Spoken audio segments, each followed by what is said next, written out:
Let us understand diffraction. If we look clearly at the shadow cast by an opaque object close to the region of geometrical shadow, there are alternate dark and bright regions just like interference. This happens due to the phenomenon of diffraction.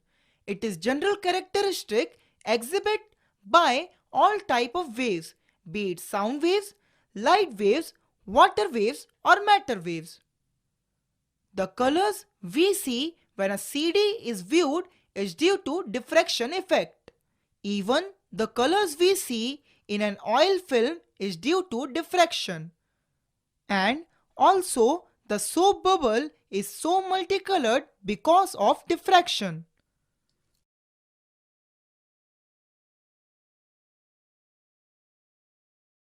Let's understand the single slit. In Young's experiment, we saw that a single narrow slit acts as a new source from which light spreads out.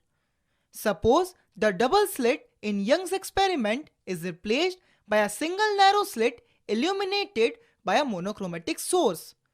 Then a broad pattern with a central bright fringe is seen, on both sides of which there are alternate dark and bright regions. The intensity of fringes becomes weaker as the distance from the central bright fringe increases. Suppose a parallel beam of light falls normally on a single slit Ln of width A. Then the diffracted light goes on to meet a screen with the midpoint of slit as M. A straight line through M perpendicular to the slit meets the screen at C. Let's take a point P on the screen. The straight line light rays join P to the different point L and M. These lines can be treated as parallel, making angle theta with MC. We can further divide the slit into much smaller parts, M1, M2 and so on, and add their contributions at P. Let NP minus LP be the part difference between the two rays. Then from the figure, NP minus LP is equal to NQ. In triangle LNQ, Ln is equal to A and angle QLN equals theta and angle LQN equals 90 degree. Then sin theta equals NQ by Ln. This implies sin theta equals NQ by A. This implies NQ is equal to A sin theta. But since theta is very small and according to a trigonometric property, when theta is small, sin theta tends towards theta. Hence, NQ is approximately equal to A theta. This implies NP minus LP is approximately equal to A theta. Similarly, if 2 points M1 and M2 in the slit plane are separated by distance y, then the part difference is M2P minus M1P approximately equal to y theta. At the central point C on the screen, the angle theta is 0 and hence the part difference is also 0.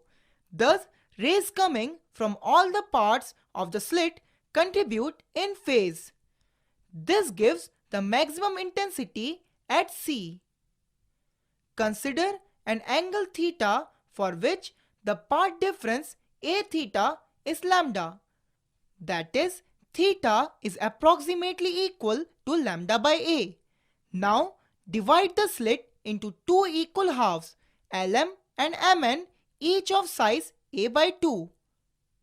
For every point M1 in Lm, there is a point M2 in Mn such that M1 M2 equals A by 2. Then the part difference between M1 and M2 at P is M2P minus M1P equals theta A by 2, which equals lambda by 2. This means that the contributions from M1 and M2 are 180 degree out of phase and cancel each other, producing a dark fringe. Let us know more. The wavelength lambda equals 2 pi, which equals 360 degree. So lambda by 2 equals 180 degree. Hence the phase difference, that is M2P minus M1P, is 180 degree. And when the phase difference is 180 degree, the waves cancel each other. This can be shown by a simple example of two small waves traveling on a rope. Hence, we can say that the equation theta is approximately equal to lambda by A gives the angle at which the intensity falls to 0. We conclude that the intensity is 0 for theta is equal to n lambda by A, where n is any non-zero integer, lambda is the wavelength, and A is the distance between two slits. Now let's assume that theta equals n plus half lambda by A. Take the same 2 points M1 and M2 in the slit with a distance of A by 2 between them. Then the path difference between M1 and M2 at P is M2P minus M1P is equal to theta into A by 2, which implies M2P minus M1P is equal to n plus half lambda by 2 for the chosen angle theta. This means that the contribution from M1 and M2 are n plus half lambda out of phase and will add up to produce bright fringes. One more fact related to diffraction is that the intensity of fringes decreases as we move away from the central maxima. But why? Now consider an angle theta equals to 3 lambda by 2a, which is in midway between two dark fringes. If we take the first 2/3 of the slit, the path difference between the two ends, that is L and M1, will be M1P minus LP equals 2 by 3 a theta, which implies M1P minus LP equals 2a by 3 into 3 lambda by 2a, which equals lambda. The first 2/3 of the slit can therefore be divided into two halves which have a path difference of lambda by 2. Thus, only the remaining 1/3 of the slit contributes to the intensity at that point between two minima. Clearly, this will be much weaker than that of the central maxima, where the entire slit contribute in phase. One can similarly say that the maxima at n plus half theta by A with n equals 2, 3 till n etc. becomes weaker with increasing n or increasing distance from C.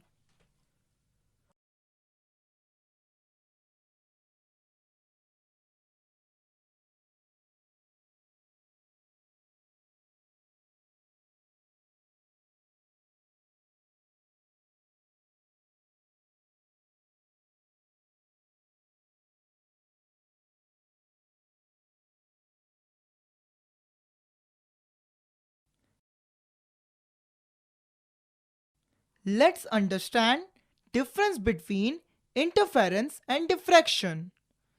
Richard Feynman, a Nobel Prize recipient, has said in his famous Feynman lectures in physics, no one has ever been able to define the difference between interference and diffraction satisfactorily. It is just a question of usage that there is no specific important physical difference between them. The best we can do is, roughly speaking, is to say that when there are only a few sources, say two interfering sources, then the result is usually called interference, but if there is a large number of them, it seems that the word diffraction is more often used. We now compare and contrast the interference pattern and diffraction pattern. The interference pattern has a number of equally spaced bright and dark bands, whereas in the diffraction pattern has a central bright maximum which is twice as wide as the other maxima. The intensity falls as we go to successive maxima away from the center on either side. We calculate the interference pattern by superposing two waves originating from the two narrow slits. The diffraction pattern is a superposition of a continuous family of waves originating from each point on a single slit.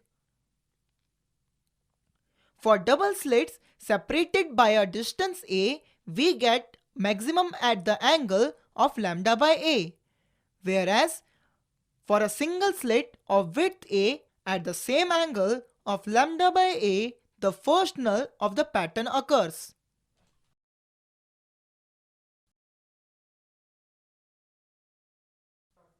For seeing the single slit diffraction pattern and interference pattern, the things required are two razor blades, a white sheet to be used as screen, one clean glass electric bulb with a straight filament. Let us start the activity. Step 1. Hold the two blades so that the edges are parallel and have a narrow slit in between. Step 2. Keep the slit parallel to the filament of the bulb in front of the screen. With slight adjustment, you will be able to see the pattern on the screen. For interference pattern, we need one more thing, an aluminium foil. Step 1. Cut the two slits in the aluminium foil with the blade. Place the foil in between the bulb and the screen. With slight adjustment, you will be able to see the pattern on the screen. In interference and diffraction, light energy is redistributed. If it reduces in one region, producing a dark fringe, it increases in another region, producing a bright fringe. There is no gain or loss of energy, which is consistent with the principle of conservation of energy.